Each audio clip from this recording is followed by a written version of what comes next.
حضرت بابا فرید الدین مسعود گنج شکر کا ایک مفصل بیان۔ حضرت بابا فرید الدین مسعود گنج شکر برصغیر کی روحانی تاریخ میں ایک ایسا روشن چراغ ہیں جس کی روشنی صدیوں بعد بھی لاکھوں دلوں کو ایمان، محبت اور اللہ کی یاد سے منور کر رہی ہے۔ آپ کی زندگی اثار، قناعت، ذات اور عشق الہی کی عملی تفسیر تھی۔ آپ کی پیدائش اور خاندانی پس منظر۔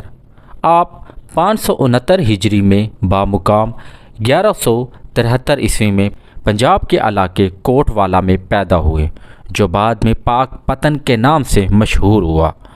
آپ کا تعلق ایک معزز اور علمی گھرانے سے تھا۔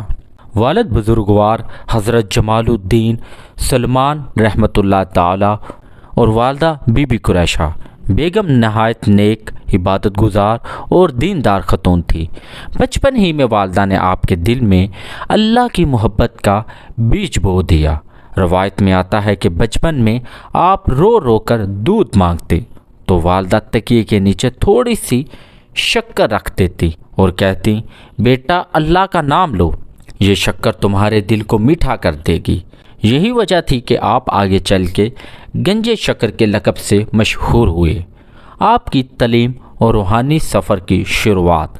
ابتدائی تعلیم اپنے شہر سے حاصل کی، پھر مزید علم کے لیے ملتان اور دلی کا سفر کیا۔ دلی میں حضرت خواجہ قطب الدین بختیار کاکی کے دست حق پر بیعت کی۔ آپ کئی سال اپنے مرشد کی خدمت میں ذکر اور اذکار اور مجاہدات میں گزارے۔ حضرت بختیار کاکی فرمایا کرتے تھے، فرید تمہارے اندر صرف علم نہیں بلکہ ایک ایسی مٹھاس ہے جو لوگوں کے دلوں کو کھینچ لے گی۔ آپ کا تزکیہ نفس اور سخت ریاضتیں۔ بابا فرید کا مجاہدہ اتنا شدید تھا کہ کئی دن روزے رکھتے اور افطار میں صرف پانی پیتے۔ ایک بار 40 دن تک مسلسل روزہ رکھا اور افطار میں صرف نمک کے دانے کھائے۔ آپ فرمایا کرتے تھے، نفس کو جتنا بھوکا رکھو گے دل اتنا پاک ہوتا جائے گا۔ آپ کا روٹیوں والا مشہور واقعہ۔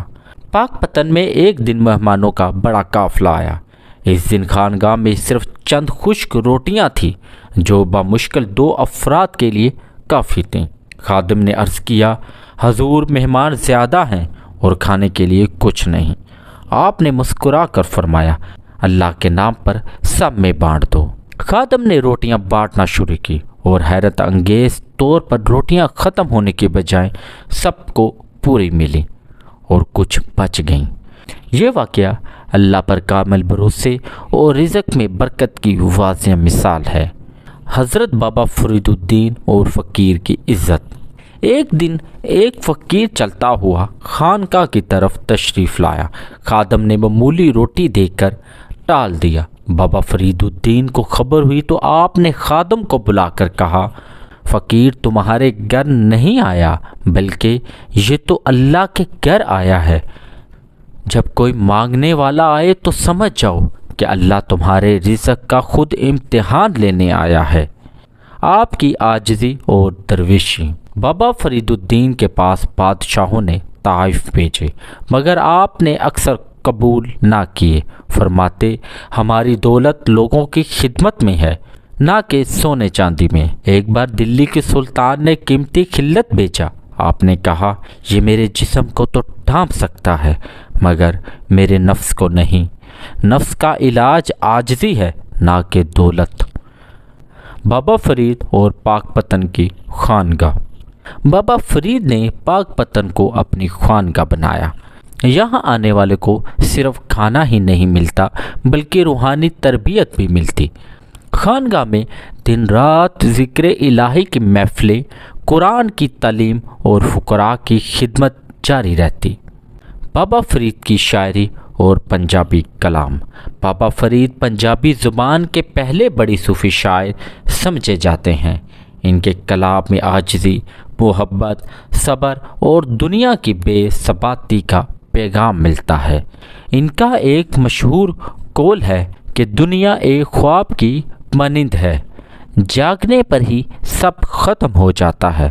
حضرت بابا فریدالدین مسعود گنج شکر کی وفات۔ حضرت بابا فرید 5 محرم الحرام 664 ہجری کو وصال فرما گئے۔ آپ کا مزار شریف پاک پتن میں ہے، جو آج بھی لاکھوں عقیدت مندوں کا مرکز ہے۔ آپ کی تعلیمات سے حاصل ہونے والے اہم اسباق: رزق بانٹنے سے ہمیشہ بڑھتا ہے، اللہ پر بھروسہ زندگی کا سکون ہے، عاجزی اصل دولت ہے، فقراء اور مہمانوں کی عزت کرنا ایمان کا حصہ ہے، دنیا فانی ہے، اصل تیاری آخرت کی ہے۔ تو ناظرین، امید کرتا ہوں کہ آج کا ٹاپک آپ کو پسند آیا ہوگا۔ اگر آپ مزید ایسی ویڈیوز دیکھنا چاہتے ہیں تو ہمارے چینل کو سبسکرائب کریں تاکہ آنے والے لیٹسٹ سبجیکٹ کے ساتھ آپ جڑے رہیں۔ اس کے ساتھ ہی مجھے اجازت دیں، انشاءاللہ ملتے ہیں نیکسٹ ویڈیو میں ایک نیکسٹ ٹاپک کے ساتھ۔ تب تک اپنا اور اپنے پیاروں کا بہت سارا خیال رکھیں۔ اللہ حافظ۔